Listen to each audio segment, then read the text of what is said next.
अस्सलाम वालेकुम, मेरा नाम डॉक्टर मरियम फ़िरदौस है और आज हम जिस टॉपिक पे डिस्कशन करेंगे वो है शुगर। अब शुगर को मेडिकल ज़ुबान में डायबिटीज़ मेलाइटस कहते हैं।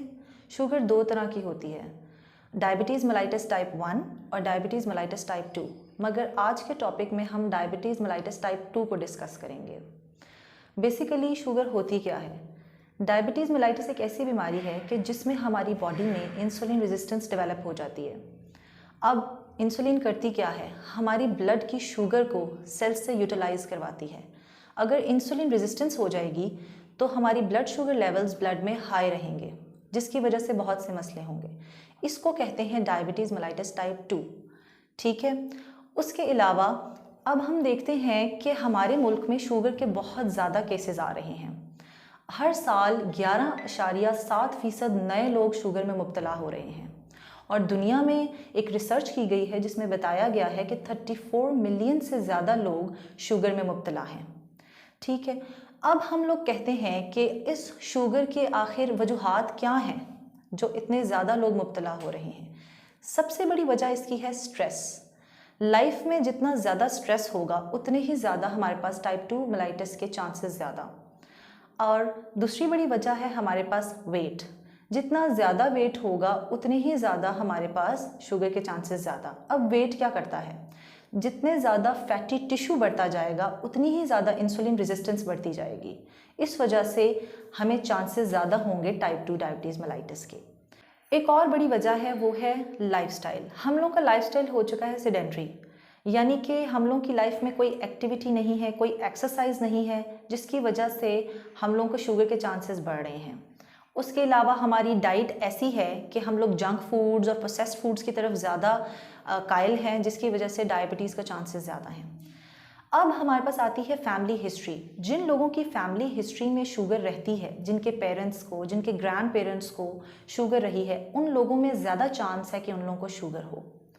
कुछ ऐसे मेडिकल डिसऑर्डर्स भी हैं कि जिनमें हमारे पास टाइप 2 डायबिटीज़ मेलाइटिस के चांसेस ज़्यादा हैं, जैसे कि पॉलीसिस्टिक ओवेरियन सिंड्रोम। एक ऐसी बीमारी है औरतों में कि जिसमें इंसुलिन रेजिस्टेंस डेवलप हो जाती है और शुगर के चांसेस बढ़ जाते हैं।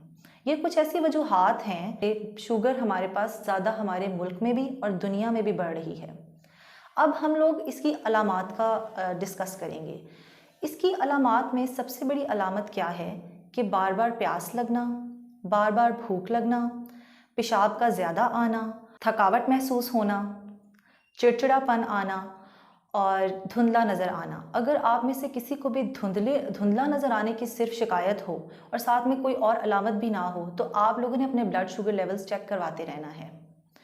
अब अलामात से तो हमें ज़ाहिर हो रहा है कि ये अलामात शुगर की तरफ जा रही हैं, लेकिन इसको कंफर्म करने के लिए हम इसकी तशख़ीस के लिए कुछ इन्वेस्टिगेशंस करवाते हैं।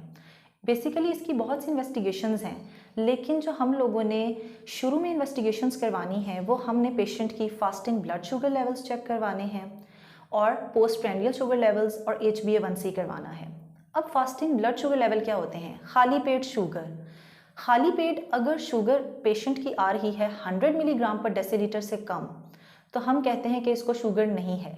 अगर उसकी शुगर 100 से 125 मिलीग्राम पर डेसीलीटर के दरमियान आती है तो हम कहते हैं कि पेशेंट प्री डायबिटिक है।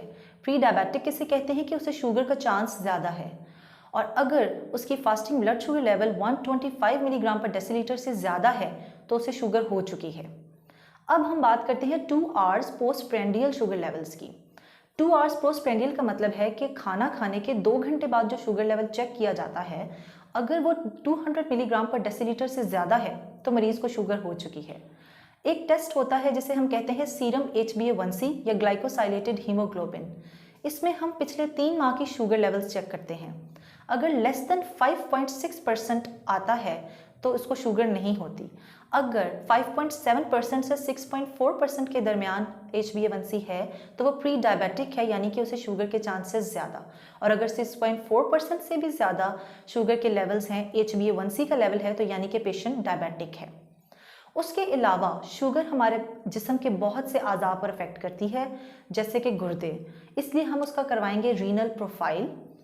उसके अलावा हम करवाएंगे उसका लिपिड प्रोफाइल। अब लिपिड प्रोफाइल हम उसका करवाएंगे फास्टिंग, जिसमें हम उसका सीरम कोलेस्ट्रॉल और सीरम ट्राइग्लिसराइड्स लेवल चेक करेंगे। 50% ऐसे लोग हैं कि जिनको शुगर के साथ साथ ब्लड प्रेशर भी है, इसलिए सीरम लिपिड प्रोफाइल करवाना भी ज़रूरी है। उसके अलावा हम करवाएंगे फुट ब्लड काउंट और माइक्रो एल्ब्यूमिन यूरिया टेस्ट, यानी कि उसके यूरिन में हम एल्ब्यूमिन्स का लेवल चेक करेंगे। तो ये कुछ ऐसी इन्वेस्टिगेशंस हैं जो बेसिक इन्वेस्टिगेशंस हैं जो हमने तशख़ीस करने के लिए करवानी। आज के सेशन में हमने डिस्कस किया डायबिटीज़ मेलाइटस होता क्या है, उसके सिम्टम्स क्या हैं, उसकी इन्वेस्टिगेशंस कैसे की जाती है, उसकी कॉजेज़ क्या हैं और हम उसको इन्वेस्टिगेट कैसे करते हैं। आज का सेशन इधर ही एंड होता है जहां हमने ये सारी चीज़ें डिस्कस की हैं।